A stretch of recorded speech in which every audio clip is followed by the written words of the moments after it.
हाय। आज का विषय बड़ा ही महत्वपूर्ण और प्रासंगिक है और यह विषय है समय प्रबंधन या टाइम मैनेजमेंट।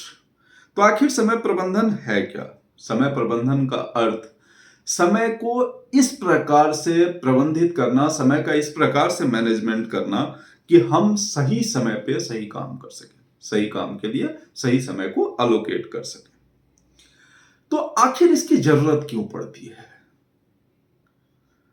तो इसकी जो जरूरत पड़ती है ताकि हम समय बचा सकें। समय बचा करके जब हम समय बचाएंगे अपना स्ट्रेस भी रिड्यूस कर सकते हैं, अपना तनाव अवसाद भी रिड्यूस कर सकते हैं और अपने काम को, अपने काम में इफेक्टिवनेस ला सके, सही तरीके से अपने काम को कर सकें, अपना कामकाजी समय बढ़ा सके, आउटपुट हमारा ज्यादा अच्छा हो सके और हमारी जो जॉब रेस्पॉन्सिबिलिटीज हैं उस पे हमारा बेटर फोकस और बेटर आउटपुट आ सके। तो आखिर अब सवाल ये उठता है कि ठीक है, समय प्रबंधन करना है, टाइम मैनेजमेंट करना है, टाइम मैनेजमेंट करने के क्यों करना है ये भी क्लियर हो गया। अब उसके बाद आता है कि ठीक है, आखिर हम करें कैसे? सुनने में बड़ा अच्छा लगता है कि भाई टाइम मैनेज करना है, सही समय पे सही काम करना है, तो आखिर कैसे करें? तो इसके लिए हमें स्टेप वाइज कुछ काम करना होगा और इसमें जो सबसे पहला स्टेप आता है, the very first step is effective planning. कहा गया है कि planning done is half the job done. मतलब अगर प्लानिंग अच्छी हो गई तो आपका आधा काम तो वहीं पे खत्म हो गया। तो एक इफेक्टिव प्लानिंग और अपने लिए गोल्स और ऑब्जेक्टिव सेट करना, अपने लिए लक्ष्य निर्धारित करें और आप पाना क्या चाहते हैं। ठीक है, उसके बाद आते हैं कि हर एक काम के लिए एक समय निर्धारित करें, एक डेडलाइन बनाएं कि इस डेडलाइन तक यह काम हो जाना चाहिए। और अगली बात आती है कि आप सुपरमैन नहीं हो, बनने की कोशिश भी ना करें। न तो आप सुपरमैन हो इस युग के और ना ही पुराने युग के हनुमान की सारा कुछ खुद से कर लोगे। तो डेलीगेशन बड़ा जरूरी है। अपने काम को दूसरों के साथ बांटें ताकि आप अपना समय बचा सकें और काम को उनके महत्व के हिसाब से, उनकी अर्जेंसी के हिसाब से शेड्यूलिंग करें, प्रायोरिटाइज करें और सही समय सही काम में बिताएं। उसके बाद आता है कि भाई टाइम मैनेजमेंट होगा कैसे? ठीक है, तो टाइम मैनेजमेंट के लिए कुछ डिफाइंड स्टेप्स हैं।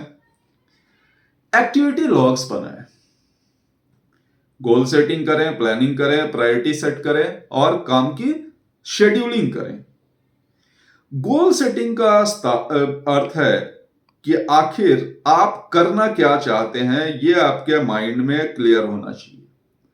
तो एक तो आपका लॉन्ग टर्म गोल है, आपने बना लिया कि हाँ भाई लॉन्ग टर्म में मेरे लिए ये काम है।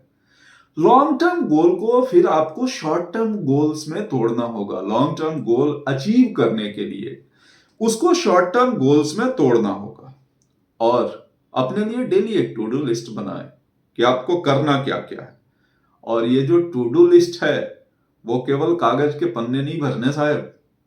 टू डू लिस्ट को डेली रिवाइज करें, डेली उसको देखें और उस टू डू लिस्ट के बेसिस पे सेल्फ इवैल्यूएशन करें। अपने आप का इवैल्यूएशन खुद से करें कि आपने जो लिस्ट बनाई थी, क्या दिए गए लिस्ट विद डेडलाइन, तो क्या जो अपने टाइम, जो डेडलाइन आपने अपने लिए डिसाइड किया था, क्या वो सारा काम उसी डेडलाइन में हो गया? विलियम पेन की एक कोट है जो मुझे बड़ा अच्छा लगता है। Time is what we want the most but we use the worst. तो टाइम हम सभी को चाहिए होता है, लेकिन उसको सबसे ज्यादा बर्बाद भी हम ही करते हैं। टाइम की हम सबसे ज्यादा बर्बादी ही करते हैं। तो अगर आपने अपने काम को अच्छे तरीके से मैनेज किया तो आप अपने चेहरे पे मुस्कान रख सकते हैं, आपका चेहरा मुस्कुराता हुआ रहेगा। तो अपनी जिंदगी में अपने लिए आपने जो भी लॉन्ग टर्म गोल्स, एक बार समरी में मैं बता दूं, आपने अपनी जिंदगी में अपने लिए जो भी लॉन्ग टर्म गोल्स डिसाइड किए हैं उनको प्लीज शॉर्ट टर्म गोल्स में तोड़ें। अपना सेल्फ इवेल्युएशन डेली बेसिस पे to do list with deadlines और उस पे अपनी परफॉर्मेंस जज करना, ये कुछ छोटी छोटी चीजें हैं जिससे आप टाइम मैनेजमेंट की स्टार्ट कर सकते हैं, टाइम मैनेजमेंट अपना स्टार्ट कर सकते हैं और अपने आप को स्ट्रेस फ्री रख सकते हैं। अगले भाग में हम विस्तार से टाइम मैनेजमेंट के कंसेप्ट और जो इफेक्टिव एंड एस्टैब्लिश्ड आइडियाज हैं इसके लिए उस पर डिस्कस करेंगे।